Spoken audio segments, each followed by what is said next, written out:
Le colonel Mamadi Doumbouya, président de la transition en République de Guinée, est à New York et précisément dans la salle où se tient la 78e Assemblée générale des Nations Unies et aussi en boubou africain. Ça fait mal à beaucoup de personnes qui n'ont pas arrêté de spéculer un peu partout que ce gouvernement de transition guinéen n'est pas un gouvernement légal. Les mêmes personnes partent même à comparer le gouvernement guinéen ou bien la situation guinéenne à la situation du Niger en disant pourquoi est-ce que le colonel Mamadi Doumbouya est présent à cette 78e Assemblée générale des Nations Unies et qu'il n'y a pas de représentants du gouvernement du Niger et du Burkina. Bonjour et bienvenue à tous dans cette nouvelle vidéo. Je suis Gaspard et si c'est la première fois que vous regardez une de mes vidéos, n'oubliez pas de vous abonner, partager puisque ça pourrait intéresser aussi d'autres personnes.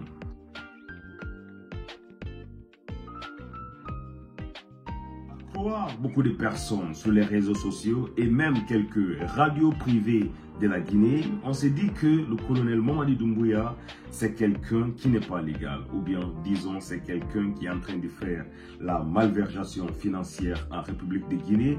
D'où même d'autres sont partis dire que le jour du départ du colonel Mamadi Doumbouya, qu'il y avait des découvertes très bizarres à l'aéroport où ils ont découvert des milliers de dollars dans un sac bien avant que le convoi du gouvernement puisse décoller. Jusque-là, je n'accorde pas d'importance à ces informations parce que moi-même, je ne connais pas d'où viennent ces sources d'informations. Et à chaque fois que je fais des vidéos ici, je n'arrête pas de le dire que les gens doivent faire attention surtout à des informations qu'ils doivent consommer sur les réseaux sociaux. Parce que actuellement, tout est décentralisé. Il suffit d'avoir un téléphone et de l'internet chez moi à la maison pour que je puisse diffuser n'importe quelle information que j'ai envie de diffuser. Et c'est ce que la plupart de nos frères guinéens font. Et jusque-là, je me dis, s'ils n'ont pas encore honte de faire des spéculations mensongères et surtout dire des gravités qui n'ont aucun sens et qui ne partent pas réellement dans le sens où on peut construire une Guinée qui est unie. Le plus souvent, leur discours est axé surtout sur la haine et sur la division et que sur cette chaîne ici, c'est le contraire de tout ce que nous sommes en train de faire parce qu'on cherche à construire une communauté qui est unie, surtout des Guinéens qui se comprennent et qui se pardonnent quand les problèmes se passent et surtout aussi une Afrique, une jeunesse africaine qui pourra s'asseoir, réfléchir sur ces problèmes sans s'insulter ou bien sans faire référence surtout à l'ethnie. Ce que je voulais dire dans cette vidéo, c'est de dire à toutes ces personnes que comment est-ce qu'un gouvernement qui n'est pas légal, ce gouvernement peut participer à des sommets importants des Nations Unies. Nous-mêmes, nous avons vu le cas du Niger.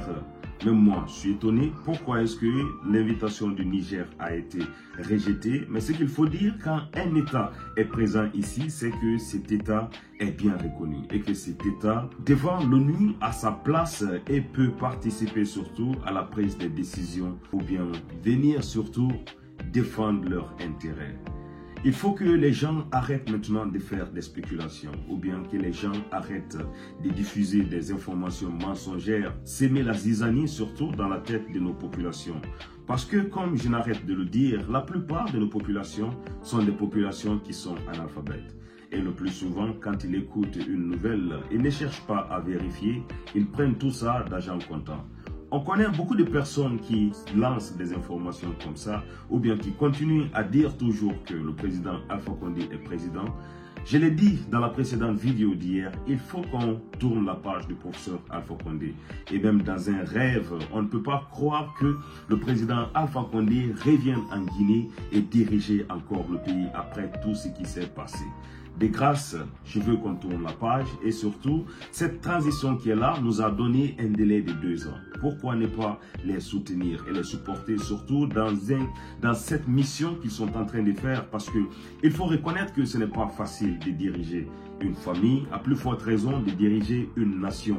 Et quand on prend le cas spécifique de la Guinée, c'est un pays où tout est réellement prioritaire. Il n'y a pas un domaine qu'on peut dire qu'au moins ici, ça va un peu Tous les domaines en République de Guinée sont des domaines qui sont prioritaires. Quand je parle d'infrastructure, on a besoin de ça. Quand je parle de l'eau, on a encore besoin. Quand je parle d'électricité, en fait, le Guinéen a besoin de tout. Pourquoi ne pas se donner les mains quand un gouvernement qui vient, au lieu de se faire des querelles et organiser à chaque fois des marches ou bien continuer à saboter les efforts de ce gouvernement, pourquoi ne pas les supporter, se montrer réellement exemplaire à supporter les projets qu'ils nous ont envoyés et de les dire que à la venue de cette date ou de ces délais qu'ils nous ont donnés, qu'ils puissent organiser les élections et partir. Sur ce, mes frères, je voulais comprendre tout ce que vous pensez en bas de cette vidéo et on se retrouve à très bientôt pour une nouvelle vidéo, mes frères.